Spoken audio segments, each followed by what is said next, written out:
Hey everyone, and welcome to the second episode of Mind, Body, and Roots. My name is Ahad, and joining with me today is the awesome Nadia Malik, CEO and founder of Desi Dentists, and a truly lovely soul and one of my closest friends. So, hi Nadia, how are you today? Good. You be buttering me up too much. Hey man, I do what I can. I do what I can.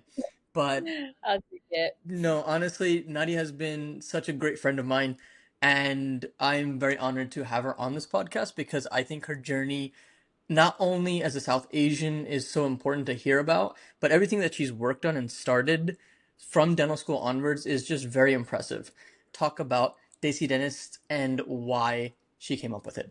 Yeah, so Desi Dentist is a South Asian platform used for networking, educational events, and really creating a sense of community for those that are Desi is a word that means any type of South Asian, whether you're Indian, Pakistani, and from that region. There's so many different intricacies of backgrounds even within just that. So basically, Desi Dentist is just for South Asians that are whether they're a pre-dent, dental student, or practicing dentist to have a space where they can actually meet people of a similar background, interest, and have a forum to teach each other and help each other. So, Nadia, if you were to go back in time, would you do it all over again? 100%. I mean, I grew, so I'm going to be the first dentist in my family. And growing up, I never really had anyone to really guide me through the process.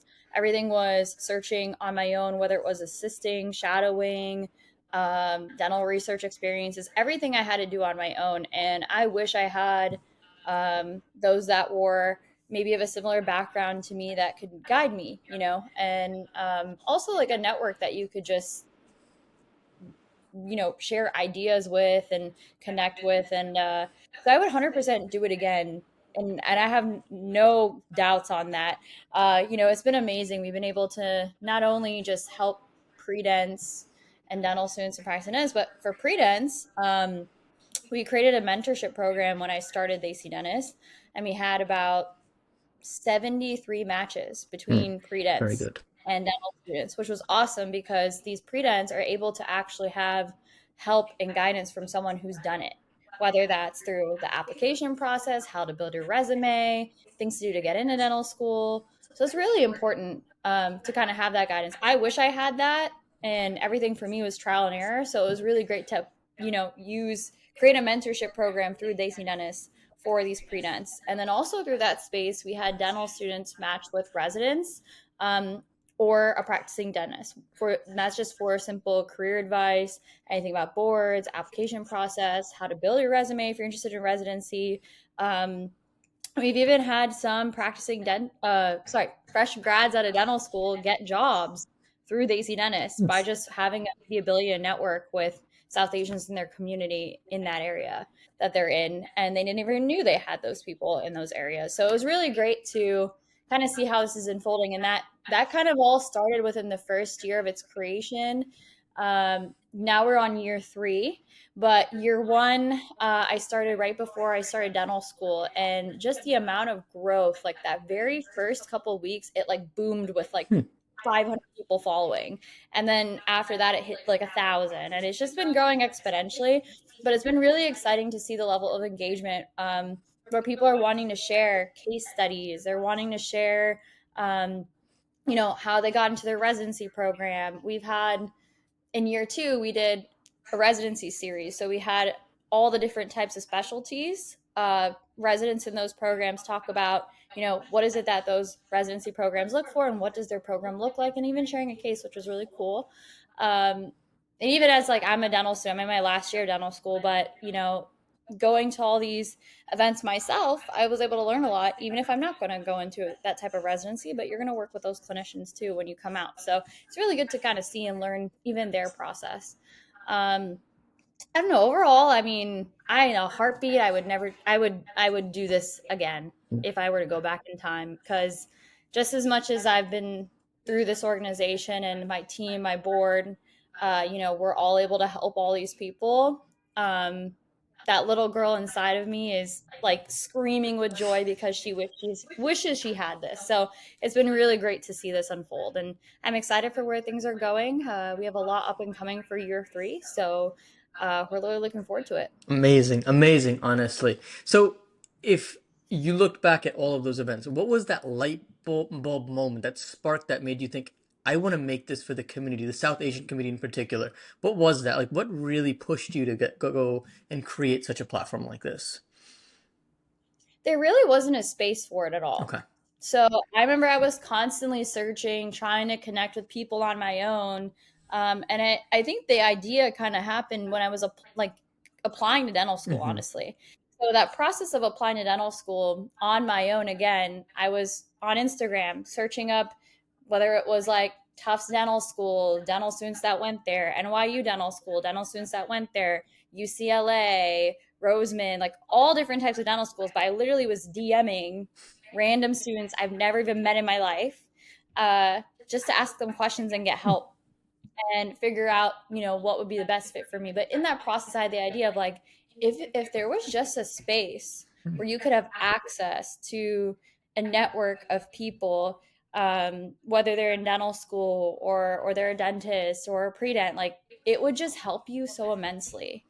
And I know we have other networks on social media, like Students of Dentistry and orgs like that. However, South Asians don't have a lot of representation in terms of an organization like that. So that's kind of where Desi Dentist got born. And I wanted to pick the word Desi in it because, we're not just, I'm Pakistani, but, you know, one of our board members is Indian, and her and I are like, even though we have different backgrounds in terms of she's from India, I'm from Pakistan, we're very much the same. So also the word Desi is just kind of a way to like bridge everyone together. And I feel like that's another thing. Like it's a very old school historical way of thinking of everyone's separate, but in my eyes, we're all the same, and I would rather bring us all together. So that's how Desi Dentist got formed. Agreed. Hey, listen, I could not have said that any better, and I agree with you. I think that space is very lacking, and the fact that Desi Dennis is out there, we've seen it, is how people have grown connections and networks, and it's just impressive to see where it's going. And honestly, I just can't wait to continue to watch where it goes. So you spoke about year three. What is it for you? What are your goals, and what do you hope to accomplish in year three, four, and five, like, and so on and so forth? Like, what can you tell the audience where you see and project Desi Dennis going? So year three, overall, we are trying to expand our scope of educational events. So we're wanting to bring on potentially growing into CE courses and allowing CE accreditation. We're still working on that process, but right now all of these courses, or lectures or case studies, whatever you want to call it, that we're doing through the social media platform, we just host a Zoom session because we have people not only from east to west coast and the north and the south, but we have people from Canada a part of AC Dentist. We have some people that are actually in the UK a part of AC Dentist. So, hosting Zoom sessions has been great because it's a way to kind of allow a space for anyone to attend from wherever.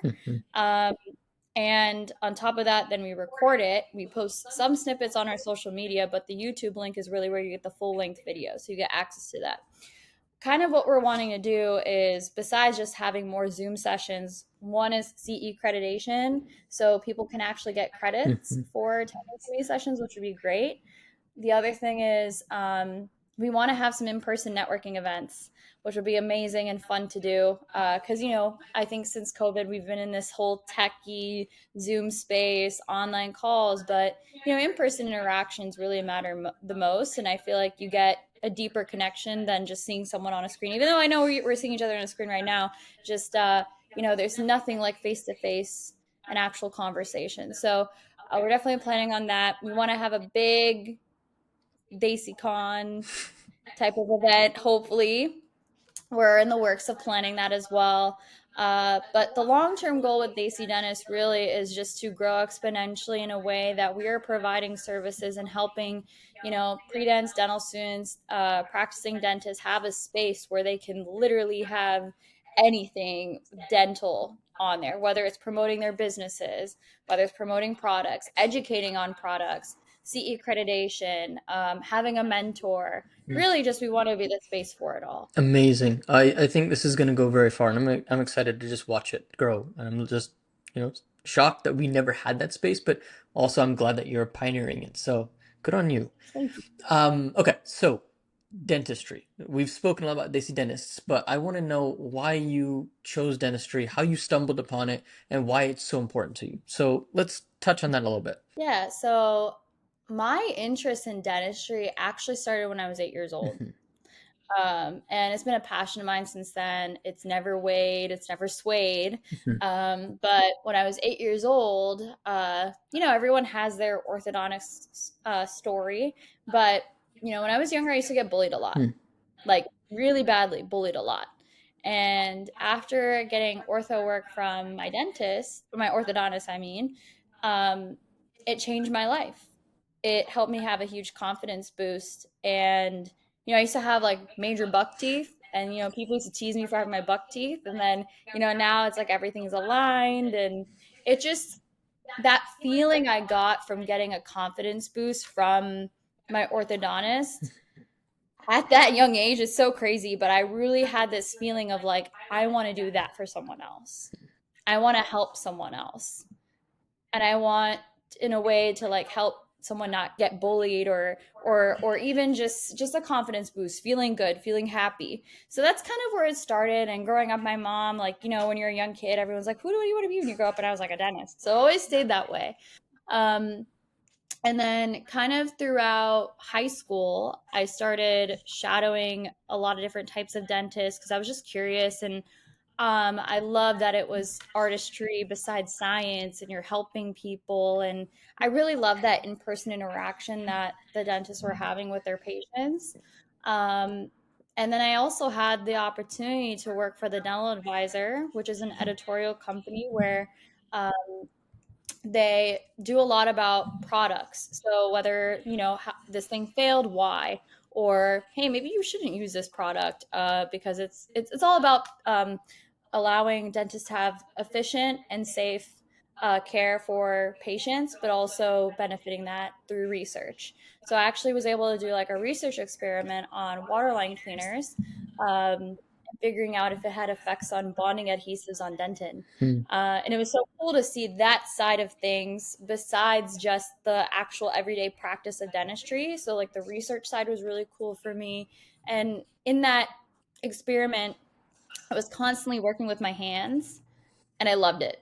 mhm. Like, I absolutely loved it. It was so fun for me. Like, I felt like I was being creative. I was like a mad scientist. It was very fun. And so that's kind of like where it carried on in high school. And then also while I was in high school, I had the opportunity to create an organization for those with special needs in my high school at the time.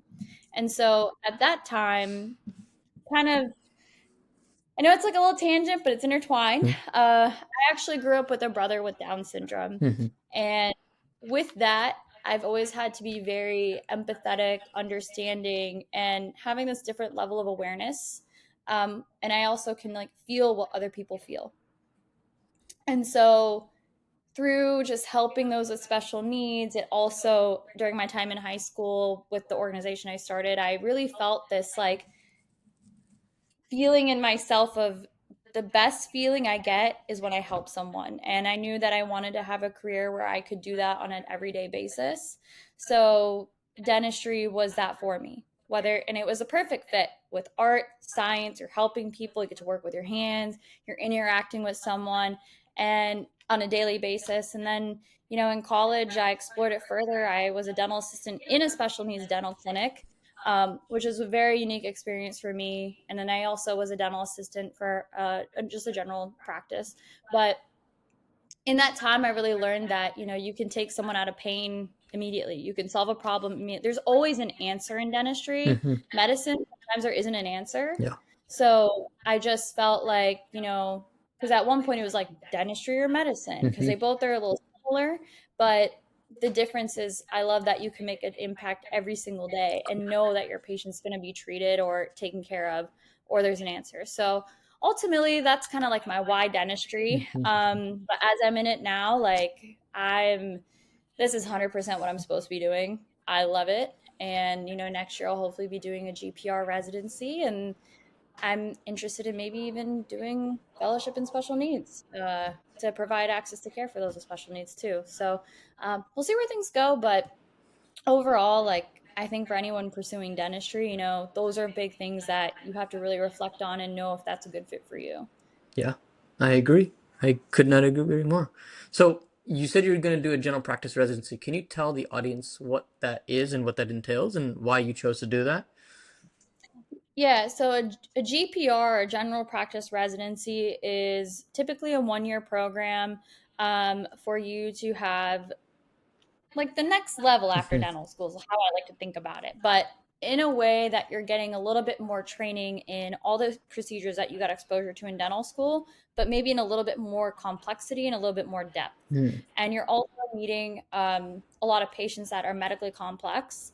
So, when you're in dental school, you do have some complex patients that you will see, but taking care of a patient that has diabetes and a heart condition and then cancer and then this, we don't really get to treat them when we're in dental school as much because it's so complicated, and you have to work with the medical doctors and make sure everything's working right with the treatment plan, yada yada yada. So essentially, I wanted to do a GPR to have a little bit more strength in my dental skills, my hand skills, my diagnosis and treatment planning, but also to learn the cool shit that you don't get to do in dental school, like implant placement, bone graft, gum graft. You do get to do a little bit of it, but it's not like a typical daily thing that you can do.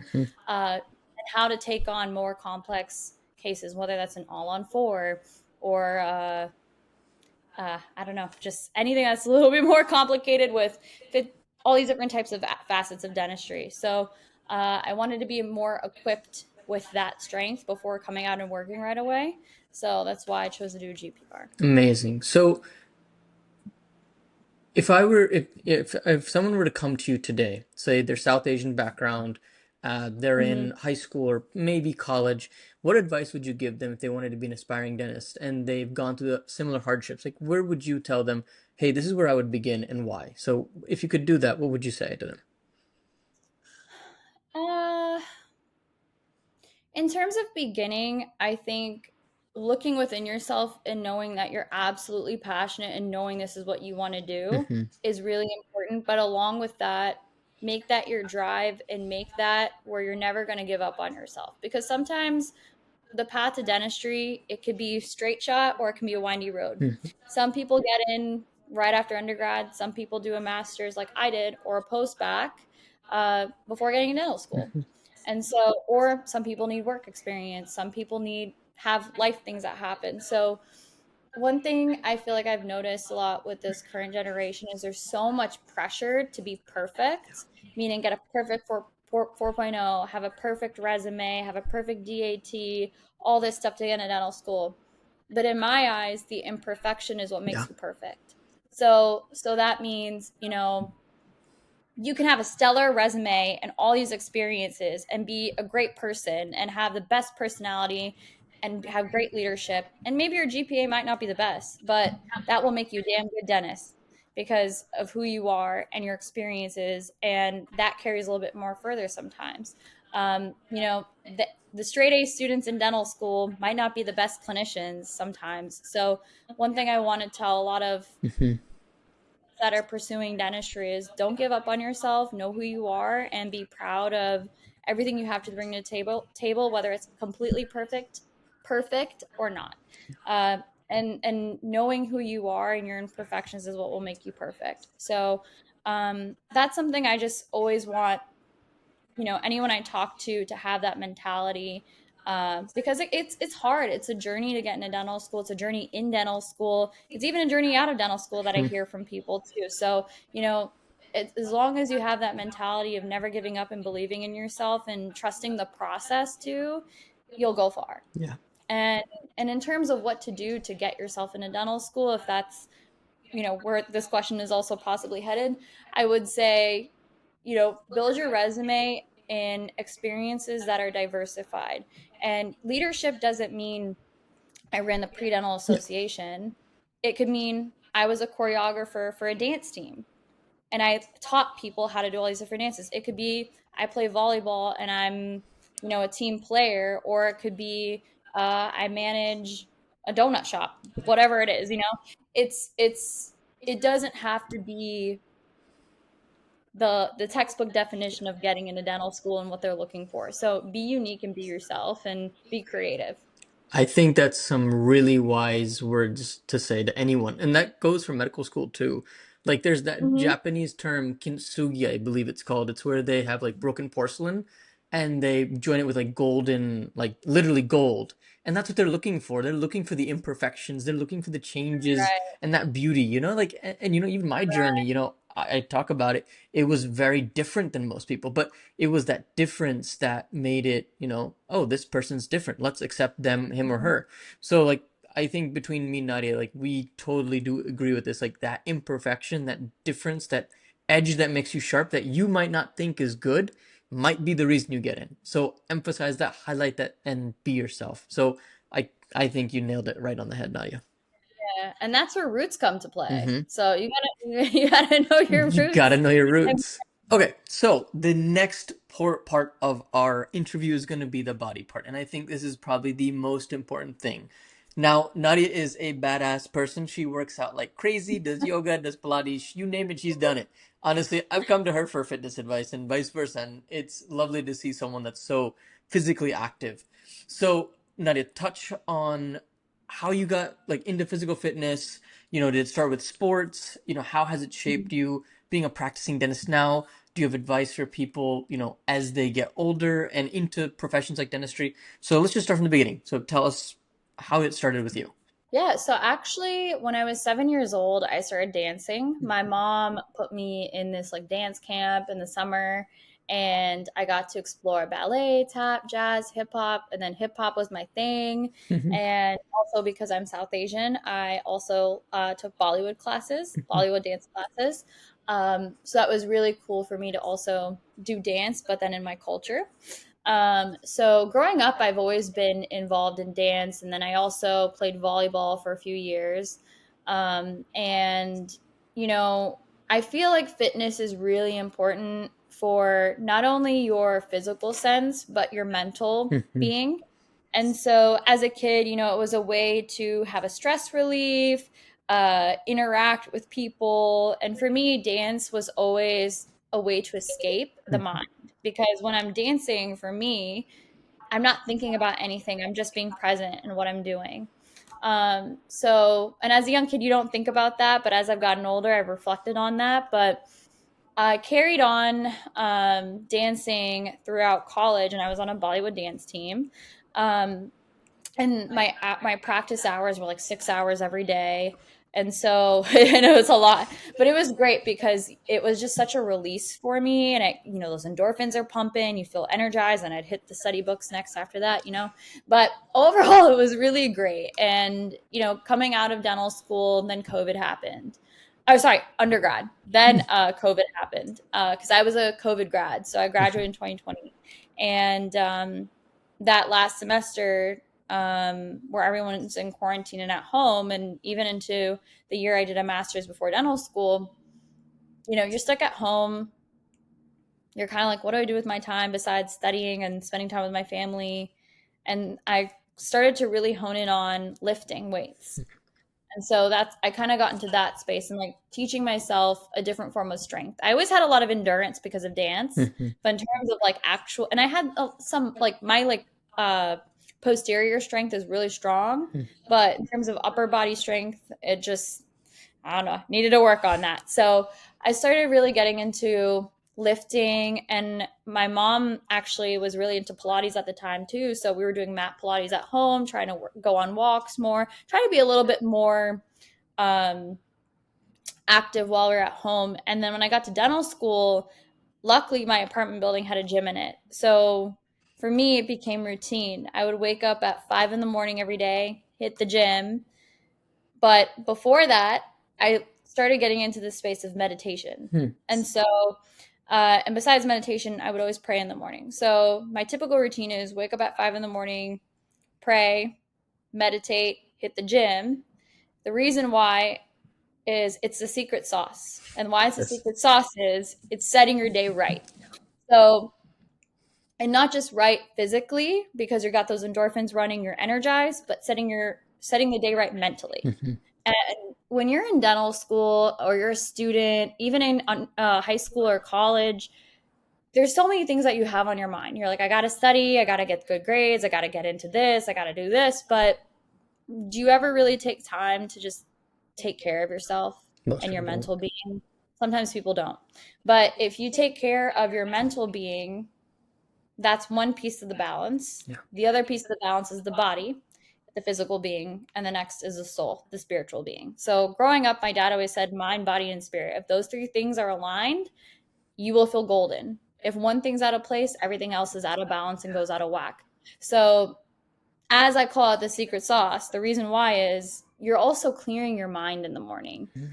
Sometimes when we wake up in the morning, there's like 50 billion thoughts going on in the head, and it's like a rush, and you're just like, oh my God, I need silence. Like, I just want to, silence. So, praying and meditation has really helped. And in meditation, as I got into that space, it was a lot about, listening to guided meditations to kind of help. But over time, it became, I don't need guided meditations. I just like to sit in silence. And I Mm. know it sounds crazy, but it's just being aware of like the thoughts coming in, the thoughts coming out, the thoughts coming in, the thoughts coming out. Just being aware of yourself, aware of what you're feeling and thinking. And in a way, it helps you be introspective. You're learning about yourself, you're learning about where you're at in life, how you're feeling that morning. And then sometimes our feelings are not really what we're actually feeling. It's just an emotion that sometimes is in the body. So sometimes meditating helps you release an emotion that might not necessarily be how you're truly feeling, but something that, maybe you had like a bad dream at night, you wake up in the morning, you're feeling funky, but then it could carry on in the day. But if you do a meditation, sometimes you can let it out the body and then throughout the day have a better day. So that's also why meditation is sometimes very important. Um, and I highly recommend to anyone that's going into the healthcare field to meditate. Yeah. Uh, my first year dental school, we actually had a faculty. Her name's Dr. Paston. She created a mind, body, and wellness course for my dental school. And we actually had to meditate every time we were in sim lab before we had to do any type of practical, like if we were going to do practical filling, she would literally come in. It's like chaos. Everyone's setting up, everyone's like running around, making sure they have everything stressed as hell. She would come in, be like, quiet, let's play some music. Everyone's zenned out. And she'd be like, take a deep breath, then begin. And it was such a calming factor, and it just helped everyone calm down in a way where this chaos is serene. Hmm. And one thing she told me, because I talked to her about how I was in the mental health space myself of meditation and taking and making my mind that's a muscle strong. Mm. Um, she said, when you're dealing with patients, sometimes you're going to be thrown around into Yeah. situations that might freak you out, but you can never show it to your patient. Yeah. But how do you do that? It's staying calm in yourself. But how do you do that? Deep breaths. You can say, I need to step away for a second. I'm so sorry. I got to get a quick drink of water. I'll be right back. But really, you're going to do a quick little meditation and breathing exercise. And when you do that, you have yourself in control. You can go back in there and handle the situation properly. But if you meditate every day too, you're a little bit more one with yourself. So then when you're dealing with having all these situations, it's easier to manage these situations because you're already calm and in a good Zen place that these things can never pull you out of where you're at. So I really resonated with that, and that's just a part of my everyday life. I'm real, and fitness is really good for you in the mental health space too. For those that it doesn't have to be you have anxiety, depression, Hmm. or ADHD or any of that to do this. It could just be your way of release of stress, like or a way to just pump you up before studying for an exam, or just to make yourself have a better day. Yeah. No, I've been a meditator for about 5, 6, 7 years now too, I think. It's been a while. It has played a huge role, and I literally you just zen out and you're just like, whoa. And sometimes you can fall asleep. So it's kind of cool. I mean, obviously you don't want to do it during patient care, but it definitely helps. And honestly, like I've had tough extractions and the stuff that I'm like, I need to step back because this is getting frustrating. And it's like it happens and it's so important. And I'm sure it's applicable in any field, but I think the hardest thing is actually just getting started. I don't know what you think about that, but I think getting started and then staying consistent with that is where most Mhm. people struggle. No, definitely. I think the thing is when you start, they say it takes 21 days for you to form a habit. Hmm. So essentially, if you, the one thing I did sometimes is, let's say you go on a vacation and you're kind of out of your normal practice and routine. The first week, let's say you're trying to get back on a normal sleep schedule and then your routine of the gym and meditation and all of that. The first week, let's say it's 5 in the morning is my set goal of where I want to wake up. The first week I'm gonna wake up at 6:30. The second week I'm gonna wake up at 6. Then the week after that it's gonna be 5:30. Then it's gonna be 5. So you allow your body to adjust, but in that you're kind of forming still the habit and little wins every day.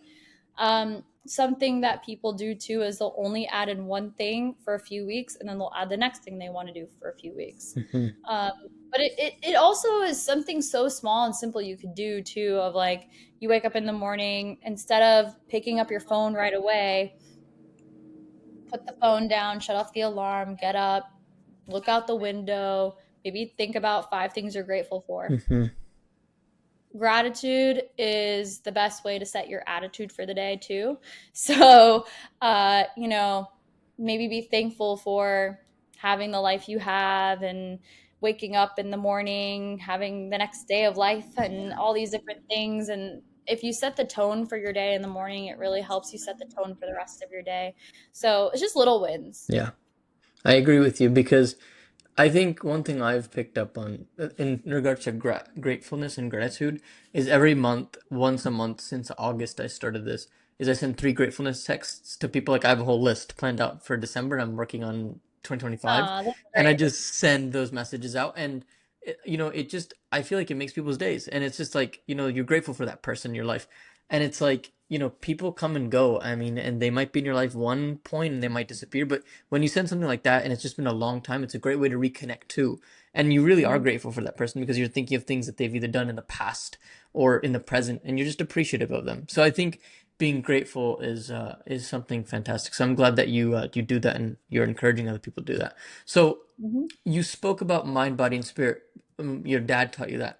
Can you touch on that a little bit? Like, why is that so important? Like, why do you think people get out of sync so quickly, and how can they get back into the sync when they're in a funk? It's so the easy way out Mhm. is letting yourself dwell into the negative when you have things go wrong. Mhm. And I'm not saying it's the easy way out, like someone's taking it a certain way of like, oh, like blaming everything for what it is. But what I mean by that is it's natural human tendency to actually think about the negative when things go wrong and dwell Mhm. into the negative when things go wrong instead of taking a step back and going, okay, this is a situation. How do I feel about this? How can I overcome this? I'll be honest with you. Growing up, I had really bad ADHD. And Mhm. so everyone's going to learn this about me, but it's okay. Um, this actually, I think, will help a lot of people too that are also dealing with ADHD, or have dealt with it and are still dealing with it. Um, and also, I know sometimes in South Asian culture, there is stigma behind having ADHD or anxiety or depression. So I want to encourage people to not be afraid of that. But Mhm. in terms of ADHD, so it used to be really hard for me because I felt like I was unintentionally cutting people off when they were talking because my mind was racing so fast.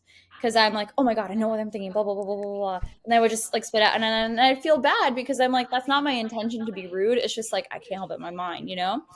Um, and a little bit of a spaz, all these different things going on. But I hit a point kind of when I was in college where it was really hard for me. And it was a challenge for me where sometimes I was making it hard for me in school.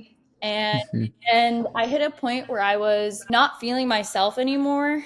It was a point where I was like, in a way, being like, "Woe is me because of this. It's this. Woe is me because of oh, this happened because I just." It was just a negative spiral, and I hit Mhm. a point, and my parents were love my parents to death. They were helping me through as much as I can, reminding me of be positive.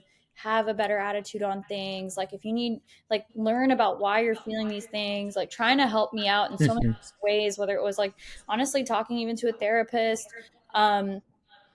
But what really changed again was my dad reminding me mind, body, and spirit. If one Mhm. thing's out of line, everything is kind of out of line. And so my mind, I had to gain control over my mind. The body, I can meditate to control how I feel inside, to take the anxiety from the ADHD off of my body and to be calmer. And then in spirit, I believe in a faith, and having that faith in a higher power, and knowing that, putting my trust in God, that no matter what happens in life, I'm going to be okay because God's my savior. And Yeah. so with that, all these things in balance, it shifted my mind and my whole body and my being into being positive, into being more happy.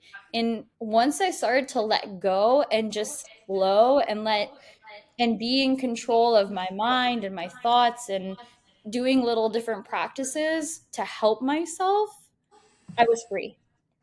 Mhm. And so I think it's hard because we're never taught as kids how to, how do I put it?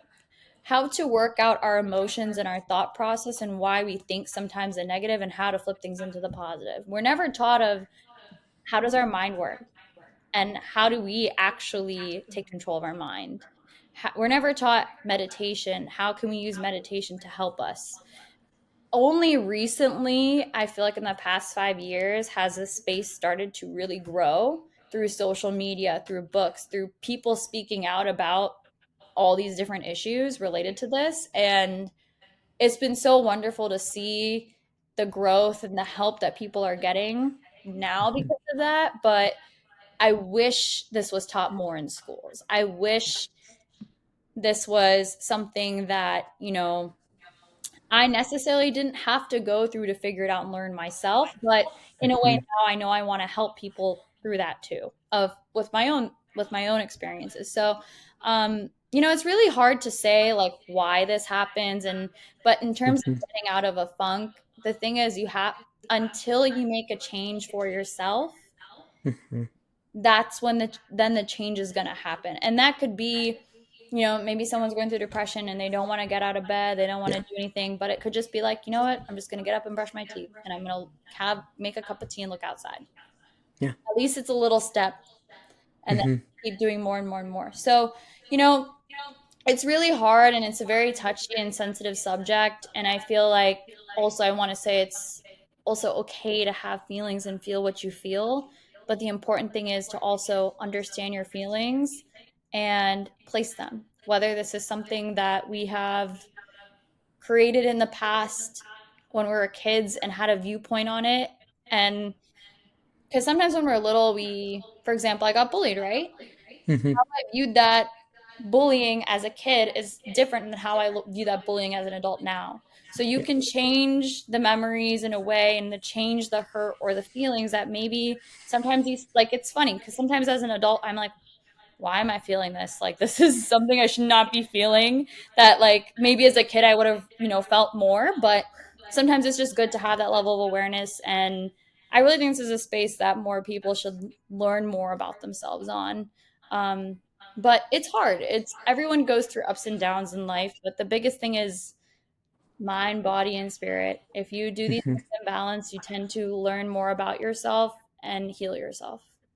Awesome. Literally, I have so many things like I want to say, but I agree with everything. Like I mean, it's very interesting, and I think the one thing that you touched on, which was very important, was like going to therapy and like the whole ADHD thing, because those things are so stigmatized in brown culture. We don't talk about it, and I'm hoping our generation does change it.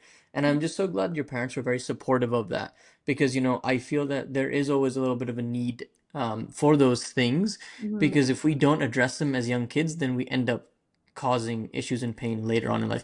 There are a few select individuals that do learn from it and they get better. That's the whole point of these life experiences. Mhm. But I think that we need, as a community, the South Asian community, we need to not put the stigmatism on those type of things, because when we do, we hurt ourselves more. What I would say is I'm also very fortunate with my parents. Like, again, I have a brother with Down syndrome. So Hmm. everything that I've been taught my parents is you can approach things in a way that you're going to take it as a positive or a negative. So like with my brother, actually this story, like my dad always talks about this too, is when my brother was born, he was in the waiting room and is like it's in shock of, hearing that we have a son with Down syndrome. And the nurse came by and said, "Son, don't underestimate him. He Hmm. will bring the most joy in your life." And actually they've taken that on in a daily basis, and they've even engraved it in me and my little sister too. We have a brother in the middle, but um it's one of those things of like if you underestimate or you treat them like he's less or treat him like he's different, then instead of just treating him like you would treat anyone else, then he would be behind. If you treat him like in a way that's integrating him, he is so high functioning, like and so witty. Like he roasts me on a daily basis. One, but very loving, but a typical brother. Two, he's just so witty. He's like up to date on what's going on in the world. He's always telling me the Bollywood tea and the news because he likes these Bollywood actresses. But and in with me, my parents were like, "Okay, your ADHD is your superpower. Hmm. It's not a hindrance. It's your superpower. It just means that your mind works very fast, but you're very intelligent, and you have to learn how to use it to your strength." So, like, actually, once I started to believe in that myself, that's also where I've had change. So, like, even when it comes to studying, I can study more efficiently in an hour, learn everything and teach it to someone instead of like how I used to study for like 4 or 5 hours, but my mind would be going blah, blah, blah, blah all over the place. I've learned how to use it to my advantage of, okay, I have a short attention span. So I'm going to hyper focus for that short attention span, take a break, go back to it, take a break, go back to it. And now Hmm. it's like, so, and Yeah. I've learned how to use it to making it my like for efficiency. So, Yeah. the thing is like one thing I would say for anyone that maybe has ADHD or is going through anything of the same sort, it's your superpower. Yeah. And it's all Yeah. all how you view it. I think that viewpoint is phenomenal. I'll tell you why, because I know I have it too. I still sometimes struggle with interrupting people because my mind is racing, but I've learned to control it over like the last decade or so. Hmm. And you're right. Like if I love a topic, I can sit there and I can focus for hours without breaking it. But if I hate it, I know I gotta chunk it. If I don't chunk it, Hmm. I'm done. Like I'll start going all over. My thoughts are all over. And I think it was Joe Rogan or some podcast recently said that ADHD is actually high functioning. It is a superpower. So the fact that your parents recognized that all those years ago, that is phenomenal. Um, so being able to control your superpower, I think, is just it's a fantastic thing, and it just makes you a better person. Now, I don't know. This might be a little bit controversial, but what are your thoughts on people that have to take medications for? Do you think it's a hindrance to that superpower, or do you think it's possible to control, like I have kind of learned over the years? So everyone's situation is different. So I Mm-hmm. can't speak for everyone. I can only speak about my own situation. But Mm-hmm. for me, I believe that the medications for ADHD are a way, I think of it almost, I don't want to say a band aid, but as a way Mm-hmm. to help you in the time that you're learning to control it. I So, what like that. that means is there's something called clinical behavioral therapy. Mm-hmm. And that's a therapy that therapists use for those with ADHD, but to teach you mechanisms and techniques of how to control your thoughts and your mind, but again, using it as your superpower, using Yeah. it to make you more efficient, using it to make your daily life more efficient. And there are different, there's like ADHD and then there's ADD also. Mm-hmm. So with ADD, sometimes maybe that might be the more procrastination type stereotype, and then ADHD might be a little bit more like the spaz like type. So, Yeah. like even then like there's CBT, clinical behavioral therapy for both types. Yeah. So, I actually went through it Okay. and I do daily practices that help me. So, like I know it's like a simple thing like people do to-do lists, but for me, I do to-do lists, I time slot chunk things, It makes me feel very efficient. And as I go, I cross things off and I'm like, hell yeah, I finished this. I feel like a badass. But it's important. It's important. It helps Yeah. me feel like I'm in control. I tend to work backwards when I'm doing scheduling and things, but I do it. Hmm. I'm, again, very efficient in my day to day. I'm very structured, but I have to because it helps me feel like I'm in control. But because I do Yeah. that, I'm extremely efficient and I get shit done. So again, it's like using it to my strength. And so I don't need medications. I haven't been on medications for the past 2 years. And honestly, when it comes to testing and stuff, I've been doing great on exams. I've been doing well in school, thankfully, by the grace of God. But, all of that's just because I've had to learn with years how to take control over it and how to make it more of my superpower and my strength. So, in terms of medications, it's great. My personal take is you don't need it. Some people might need it, but Hmm. you can also take control of your mind. There's a lot of books, like there's a book called Atomic Minds. Yes. I love that book, but and then there's also Thinking Fast and Thinking Slow. Some of these books talk a lot about your mind being a muscle, and Hmm. if you train your muscles over time, um, sometimes you go through fatigue, but then eventually you gain the muscle and you keep working it and working it and working it so you're strong. So essentially, like with the mind, it's the same thing. The brain is literally a muscle. You can either let the brain control you, like you're a robot, or you can control your brain. And that's how I like to think. I want to control my brain. Yeah, that's lovely. I think someone out there that's listening will definitely take some good advice from this because it's important. We just don't talk about it enough. So thank you for that perspective. All right, so now for the roots part of our podcast. So Nadia, growing up in America and being Pakistani, how did that affect and influence you? And like, you mentioned bullying. Can we touch on all those little topics? Yeah, sure.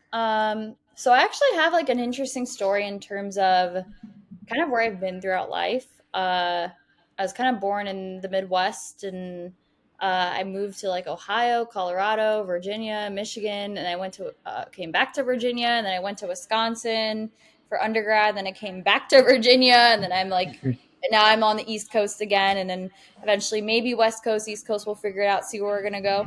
But yeah, I've kind of moved around a lot growing up, and a lot of it was due to my dad's job and business and just like Hmm. new positions, new um, growth for him. And it was almost like every 3 years I was on the Yeah. move. So like my elementary school, I think I went to like four different elementary schools. And I was at one middle school, I went to two high schools. High school, I was in Michigan for 3 years, and then I came back to Virginia my senior year of high school, but in a new area. So I was like brand spanking new. Um, but what I will say is, a lot of the bullying happened when I was probably in like second grade to fifth grade. Hmm. And, you know, being uh, brown, a lot of us have body hair and, a little bit peach fuzz. And so got used to be called mustache girl. But, my mom is very like, you got to be confident in yourself. And, you can always be kind to everyone. But if someone says something to you, just know you have the right to defend yourself. So her Hmm. way was just being like, well, just say back. At least I can grow one. And it was the funniest thing ever because people would be like, oh man, So, but, making a joke out of it made it lighthearted. But besides that, it was other forms of bullying, just in a way that, it can, as a young kid, it can hurt your confidence. Yeah. It can really make you sometimes feel alone. And I was fortunate enough that my parents, really instilled in me, again, always be kind to everyone. But if someone says something to you, you have the right to stand up for yourself. So, um, and my mom specifically, shout out to her. She's very like, again, standing up for yourself. It doesn't have to stoop low. You don't have to stoop to anyone's level. Do it with strength, confidence, but with your own power. So, I had to learn, and it kind of happened like almost every move to a new place. But over time, I started to learn more confidence in myself. And being in dance was also another way of gaining confidence for myself, having to perform on stage in front of tons of people. And, over time, in those foundational years, I learned to just be strong in who I am and my ethnicity, my background, and be proud of that. I remember we have this dessert called barfi, and Hmm. I remember for school, it's like a condensed milk and like sometimes they can do coconut or nuts in it. For those who are not Pakistani, don't know what this is, but I know they have it in other Desi desserts and stuff. But for school there was like a cultural day, and I remember I brought it and I was like trying to explain what it was, and this one kid was like, "Ew, it's probably barf," and I'm like, "No, I swear it's not." And then he took one bite and he was like, "Can I have more?" And I'm like, Try to make fun of me again, but you know what? Like, it's just being proud of yourself and where you come from. And you know what? I actually was fortunate enough that my parents grew up here in the US. They came here at the ages of 2 and 5. So everything that I've dealt with so far in my development of life, my parents have kind of gone through a little similarly with Hmm. me. So they've always explained, hey, like for example, in college, this is the type of environment you might get exposed to. These are the different types of choices you could make if you're ever in these predicaments, and these are the outcomes of all of them. But because Hmm. they've been in those experiences themselves to know. It really helped me navigate that as I've grown into becoming more of my adult self. And so at a young age, going through the bullying, my parents would tell me about their times bullying. They'd sometimes show me pictures of them in their childhood, and then I would understand, okay, but and then one thing I've always heard is like, the ugly duckling story. You might look like a little ugly duckling when you're a baby, but when you're an adult, it's like you're a swan. So Hmm. it's just being more confident that, over time you will develop, over time you have to come into yourself. But the biggest thing is if you love yourself and you love who you are and you operate from a place of love, then you will get love. Um, if you are a rotten egg, you're going to attract rotten egg energy. Yeah. And so in my mind, I always just operated from a place of kindness. And I didn't even like being mean to the people that were mean to me back. But I know I had to be strong and protect and defend myself. Um, so I did kind of deal with that growing up, but honestly, it's made me stronger because of it. Hmm. And it's made me more empathetic. And, even one thing my mom told me when I was younger too was if someone's bullying you, it's because they see something in you that they want, Yeah. and or they're hurting inside from their own problems. So once I kind of learned that over time too, I was just like, I'm not even offended. Okay, you can bully me, you can try to hurt me, but it's not my problem. It's your own problem. Hmm. And maybe I have something in myself that you wish you had, and I feel sorry. I wish you had that too. But doesn't mean you can bully me for it. But Yeah. and I'll stand up to you. But at the same time, that's also your own confidence of just being like, you know what?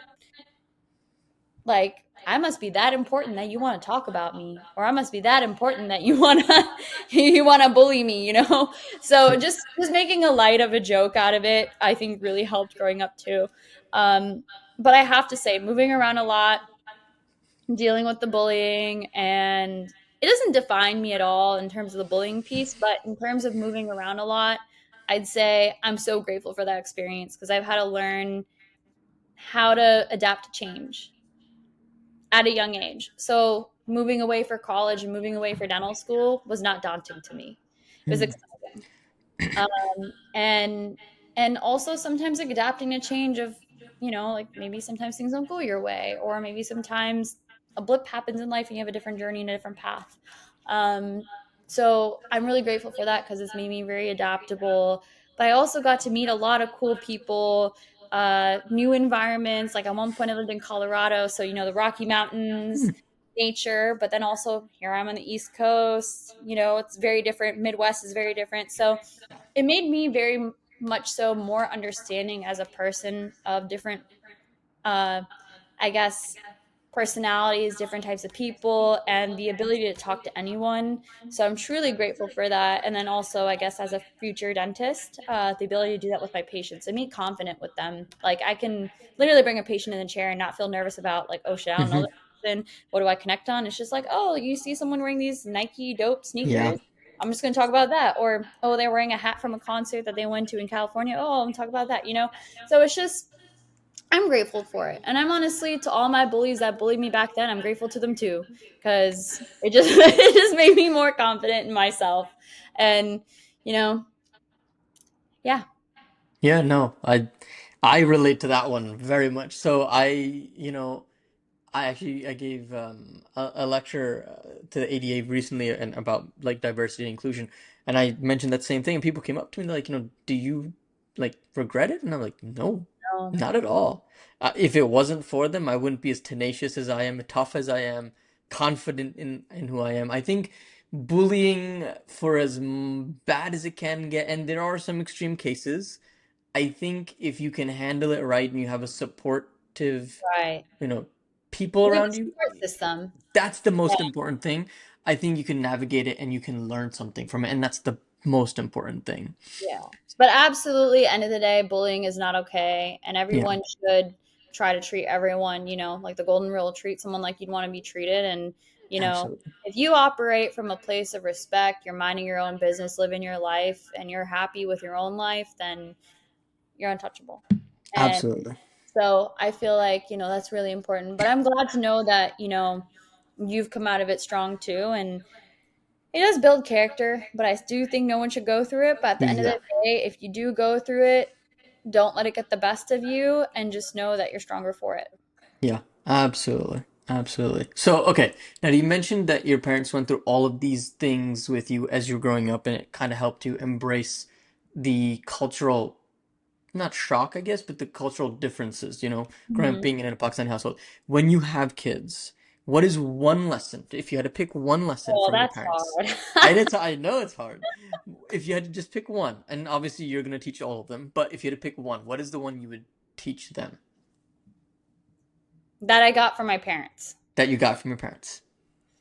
Ooh, there's so many good ones. Oh, okay.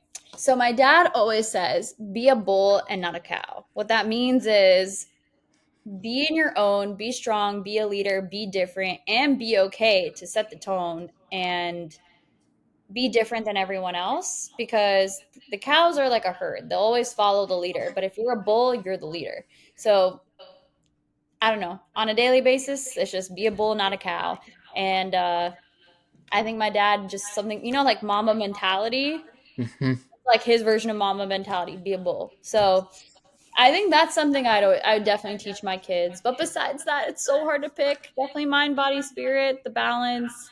Um, those are all for my dad. But for my mom, definitely like I don't know. She's very sweet and means well for everyone. And I think just be kind to everyone, but don't be afraid to stand up for yourself if you need to. Yeah, I agree. So throughout the podcast, you've also talked about God and spirituality, and prayer and all that. How does that play a role for you in like the roots aspect of your life? Please explain that if you can. So Um, because my parents grew up in the US too, if you grow up in Pakistan, maybe the way that I don't know, but Yeah. maybe the way that they approach teaching you religion and your daily life and your culture is very different than maybe Hmm. it is how it is here. I was very fortunate where my dad, I went to Sunday school like Hmm. every other kid does, but then my dad and mom pulled me out probably when I was like 10, I think. But from 8 to 10, or before 8 years old, my mom was actually teaching me how to read the Quran in Hmm. the Arabic pronunciation. And then when I was like 10 years old and in my middle school teen years, my dad was actually going through the English translation with me. Hmm. And he would sit down and just say, like, what does this mean to you? And how do you Hmm. think you can apply this to your everyday life? So I was really grateful for that because it wasn't like this is the religion you need to Yeah. follow. You need to do this. This is haram or wrong. Like you should. It was more like let me let you understand what this religion means, and if this makes sense to you, then follow it. Yes. If it doesn't make sense to you, you can find your own. And just because you're born into it doesn't mean like, and I think as an adult, as I got older, like even in college, so I went to Marquette, which was a Jesuit university. And so I actually had to take theology courses. Hmm. And I took theology one was all about the Holy Trinity, Genesis, and I actually had to read through the Bible, but it wasn't like forcing me to take on the religion. It was just to understand Yeah. what it is that they follow and the message. And then I actually took a theology too, which was on mysticism and mindfulness, but it was in Hmm. all the different religions, um, and how they view meditation. Common theme with me here. But in that experience, and then on my own, I just did a lot of different research on different religions. And for me, Islam is what made the most sense for me. I always respect all the other religions and anyone that practices them. Religion to me is just a form that you are using to practice your faith and having faith in a higher power. And in terms of prayer, my mom, I like remember this day when I was in middle school. I had this prayer book, and it was literally teaching me how to perform proper formal prayer and Hmm. things that you say and the movements you're doing, but like what it means. Hmm. And I'm so grateful for that because it like I remember when I was really, really little and like every Thanksgiving I'd be with my dad's family and they would be doing formal prayer or salah. Uh, I would just like literally try to copy them and like copy what they were saying, but like I had no idea, because no one Hmm. people in Sunday school they actually didn't teach you that. At least in Sunday Mm-mm. school too. But my mom was the one who taught me that. So then eventually I was practicing on my own, and when I was in middle school, learning how to do that with understanding what it is that I'm saying, which is really important. You can do the ritual aspect of things, but if you don't understand, then it's pointless, in my view. In my view, it's okay to try, Yeah. and again, it depends on your intention. If you're doing it to try, even if you don't know what it means, that's a good intention. Yeah. But to me, it's just, and I can't judge anyone who's going to be doing things without knowing. It's just sometimes maybe it's a good intention. But for me on my end, that I was really grateful my parents taught me things in a way to understand. Not just do it because you're born into it, but Correct. understand and apply it to everyday life. So then eventually namaz or prayer, or the formal prayer became a thing.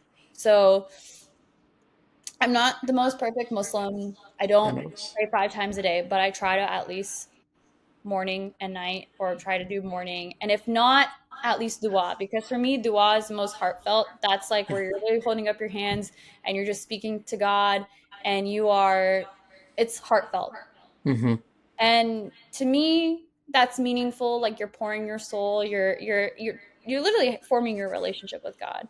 Yeah. And letting things be in God's hands, and also praising God and thanking for the life you have and all these things. So growing up, it really wasn't like a force on me. It was more like, let me help you understand and let you figure out how you want to take this on in your life. No one tells me you need to pray, you need to do this. Hmm. I need to do it on my own. So I'm really grateful for my parents giving me that upbringing, because it made me appreciate my religion more, and it made me appreciate also my culture and the upbringing that I had. Yeah. No, I grew up with something similar. My dad and mom, like my mom was definitely the more strict one, but my dad was like, "Hey, explore this, figure out what makes sense, and go from there." So I relate to that, and I think looking back, I think it's that type of teaching and understanding that actually, as you get older as an adult, you start to follow it versus the strict, you do this because you have to, I told you so, you know? And so I love that your parents did that for you. That's fantastic. So as we come to a close, is there anything else that comes to mind in the roots section that you want to touch on that you think that the audience should know about? I mean, I think I did talk about my brother with Down syndrome a bit too, but I think the one thing I'll say for anyone that has exposure to those with disabilities, or even doesn't really have exposure, one thing I'd say is be kind, try to be a little understanding, and they can understand you just as you might think they might not understand you, but they understand you. And they're very, very emotional, very intelligent. They can tell how you feel towards them. So that's why I just want to say be kind and never underestimate, and always just operate from a place of kindness. Um, and, also say hi. It makes Yeah. them feel acknowledged. Seeing a smile on their faces will make you smile. Um, I just have a big space in my heart for those with special needs, and my family is very involved in Best Buddies. If you can try to get involved in Best Buddies, please do. Even if it's just going on the Best Buddies friendship walk they do every year. Um, it's just a great way to also create inclusion. Um, but yeah, so I think that's something that's been a part of my development as a person and has always been a part of my life. But that's just one thing I'd like for people to know and to do if they can. Um, but yeah, I'm glad we got to talk today. I hope this helps people. I definitely shared a lot about myself that I don't usually share with a lot of people. So, how was an open book? Hey, that's all we want. So, in tradition, or well, you're the first actual guest, so I'm gonna start one tradition that I started with my first episode. So, this is our closing question. What is one thing about your life you want to work on, and why? So things are starting to change for me currently where, I've recently got married and we'll be graduating from dental school and then eventually residency and then who knows where I'll live and then possibly kids and all these things. So life is moving forward. Hmm. Um, I think one thing I want to probably work on as I go through these new changes is making sure I always still give to myself, even though I'm a big person that gives to others, but just making sure I always take care of myself and give to myself too. Because if you give to myself first, I can give to everyone else. So I love making sure I'm aware of that. That's something I always just want to work on. I love it. I think that's phenomenal.